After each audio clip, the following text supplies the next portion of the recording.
Tender और commission घोटाले में जेल में बंद आलमगीर आलम को लेकर ईडी ने एक बड़ा खुलासा किया है।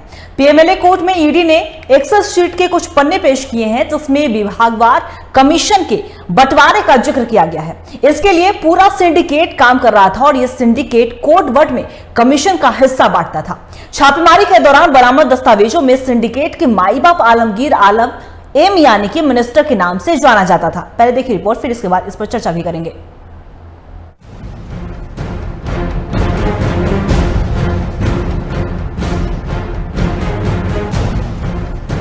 टेंडर और कमीशन घोटाले के झारखंड चैप्टर के नए पोस्टर बॉय आलमगीर आलम बड़े खिलाड़ी निकले हैं।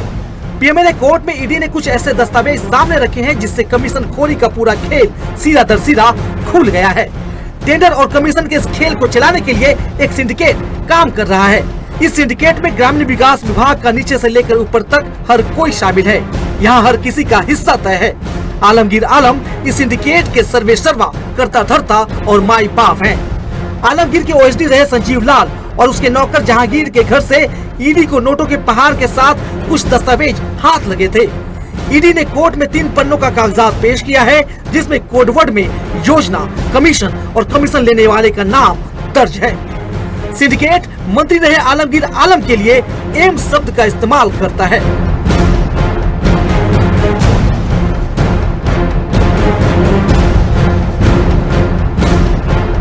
एक्सेल शीट के इस पन्ने पर गौर कीजिए। यहाँ सिर्फ जनवरी महीने की योजना और कमीशन का हिसाब किताब लिखा है।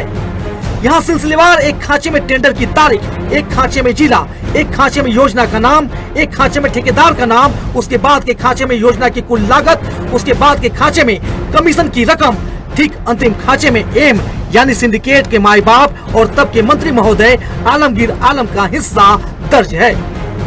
एक्सेल शीट के इस पहले पन्ने पर ही मंत्री महोदय का कुल कमीशन 2,73,00,000 रुपए दर्ज है।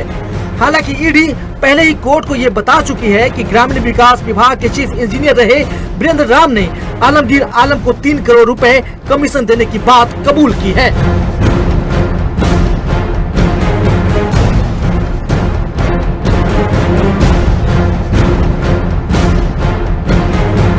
ईडी ने कोर्ट में जो दूसरा पन्ना पेश किया है उसमें कुछ और भी कोडवर्ड मिले हैं। इसमें मंत्री आलमगीर आलम के लिए एच यानी ऑनरेबल मिनिस्टर, किसी मनीष के लिए एम, टेंडर कमेटी के लिए टीसी, चीफ इंजीनियर के लिए सीई, संजीव लाल के लिए एस शब्द का इस्तेमाल किया गया है। इस पन्ने में एच यानी ऑनरेबल मिनिस्टर को 7,30,00,000, एम यानी मनीष के आगे 4,22,00,000 देने का जिक्र है। इसी पन्ने में किसी उमेश के लिए 1,75,00,000, टेंडर कमेटी को 27,50,000 रुपए कमीशन का जिक्र है। इसी पन्ने में ऑफिस के आगे 3.456 करोड़ रुपए लिखा गया है। माना जा रहा है कि ये रकम दफ्तर के बाकी के लोगों के कमीशन का हिस्सा है।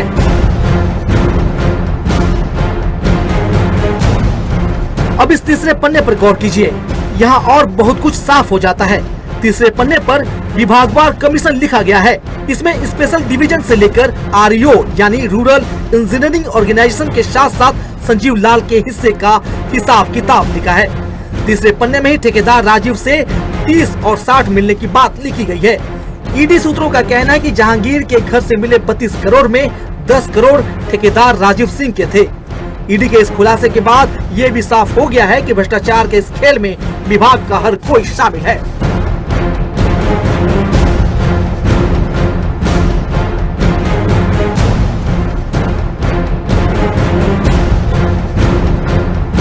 इधर आलमगीर आलम की 6 दिनों की रिमांड खत्म हुई तो ईडी को 5 दिन का और रिमांड मिल गया, यानी अगले 5 दिनों में और कई बातें सामने आ सकती हैं। बता दें कि 6 मई को मंत्री रहे आलमगीर आलम के निलंबित ओएसडी संजीव लाल के नौकर जहांगीर के आवास से 32 करोड़ 20 लाख रुपए की बरामदगी हुई थी। 2 दिन की छापेमारी में ईडी ने तकरीबन 37 करोड़ 41 लाख रुपए कैश जब्त किए थे। Bureau report TV45। और इसी खबर पे और भी ज्यादा चर्चा करने के लिए हमारे झारखंड स्टेट राकेश जी हमारे साथ जुड़ चुके हैं। राकेश जी, अगर हम बात करें तो टेंडर घोटाले मामले में कोड ईडी ने डिकोड किया है और यह भी कहा जा रहा है कि जो सिंडिकेट है जो चलाया जा रहा था इसके माई बाप आलमगीर आलम को बताया गया। तो हम चाहेंगे कि आप ये जो एम का और एच का जो इस्तेमाल किया जा रहा था कोड, इससे थोड़ा विस्तार से बताएं। देखिए, जिस तरीके से ईडी की टीम कहीं ना कहीं कोड मिले थे, जिस तरीके से वहां पे उसको लेकर डिकोडिंग करने की कोशिश की है अंकिता, और जिस तरीके से हम बार बार चर्चा कर रहे थे पहले भी कि बड़े नेताओं का हाथ हो सकता है, तो मंत्री का नाम सामने आया है। मिनिस्टर के लिए बातचीत की जा रही थी कि आखिर कौन से मिनिस्टर हो सकते हैं, और एम नाम को लेकर थोड़ी संशय की स्थिति बनी हुई थी कि आखिर एम के नाम से कौन है, और बताया जा रहा था सुबह से कहीं ना कहीं इस पर चर्चा थी, और बताया जा रहा था कि शायद हो सकता है कि कोई बड़ा अधिकारी हो। तो अब जाकर सामने आया है कि मनीष रंजन का नाम सामने आया है, जो पूर्व में ग्रामीण विकास के सचिव थे, और आज की बातचीत की जाए तो अभी भी एक आईएएस अधिकारी के रूप में वे कार्यरत हैं। लेकिन इस नाम के खुलासे के बाद से अब 24 तारीख को उनको ईडी ने समन करके बुलाया है। तो जिस तरीके से लगातार कोशिशें जारी थी ईडी की कि कोई बड़े अधिकारी, बड़े नाम के को सामने लाया जा सकता है, तो वो अब सामने आता नजर आ रहा है। और मुझे जो जानकारियां मिल पा रही हैं ईडी के सूत्रों से, उसमें कई और बड़े नाम की चर्चे हो रहे हैं, और हो सकता है कि धीरे धीरे चीजें आगे बढ़ेंगी, तब पता चल पाएगा कि और कौन कौन से नाम आ सकते हैं। लेकिन अब जाकर ईडी कई मामलों को लेकर जहां जांच कर रही है, वहीं इस मामले में कहीं ना कहीं आगे बढ़ती नजर आ रही है। जी देखिए राकेश जी, अगर हम बात करें तो जब से 37 करोड़ रुपए कैश बरामद किए गए थे, अगर आलमगीर आलम से जो जुड़े हुए लोग हैं, यानी कि उनके पूर्व पीएस की बात कर ली या फिर उनसे उनके जो नौकर थे जहांगीर आलम, उनके यहां से 37 करोड़ बरामद हुए। इसके बाद से लगातार आलमगीर आलम पर ईडी का शिकंजा कसा और फाइनली वो गिरफ्तार भी हुए। लेकिन जो आज की जो अपडेट हमारे पास आई कि 5 दिन की उनकी रिमांड अवधि बढ़ा भी दी गई है। ऐसे में जिस तरीके से ईडी लगातार कोड डिकोड कर रही है, सिंडिकेट का मामला सामने आ रहा है, तो ऐसे में क्या लग रहा है कि आलमगीर आलम की मुश्किलें और बढ़ती हुई नजर आएगी? देखिए अंकिता, निश्चित तौर पे उनकी मुश्किलें तो बढ़ेंगी ही बढ़ेंगी, और जिस तरीके से आपने देखा होगा उस समय कि संजीव लाल जो उनके पीए हैं, उनके नौकर के घर से खास करके जो रुपयों का कहा जा सकता है बरामद हुए थे, रुपए बड़ी रकम बरामद हुई थी, उसके बाद से कुछ कागजात भी मिले थे, और उन कागजातों के आधार पे लगातार पूछताछ जारी थी। और जिस तरीके से नाम के खुलासे होने के बाद से आलमगीर आलम से भी पूछताछ चल रही थी, और पहले दौर में जब रिमांड आया तो 6 दिनों की थी, और अब 5 दिनों की और रिमांड की अवधि दी गई है। यानी कि सीधे सीधे कहा जा सकता है कि ईडी को और भी पूछताछ करनी है उनसे, और हो सकता है कि इस पूछताछ के दौरान कई और खुलासे हो सकते हैं। तो कहीं ना कहीं ईडी पूरी सक्रियता के साथ काम कर रही है, मंत्री आलमगीर आलम पर जांच चल रही है, और इस पूछताछ के दौरान तमाम चीजें और भी सामने आ सकती हैं।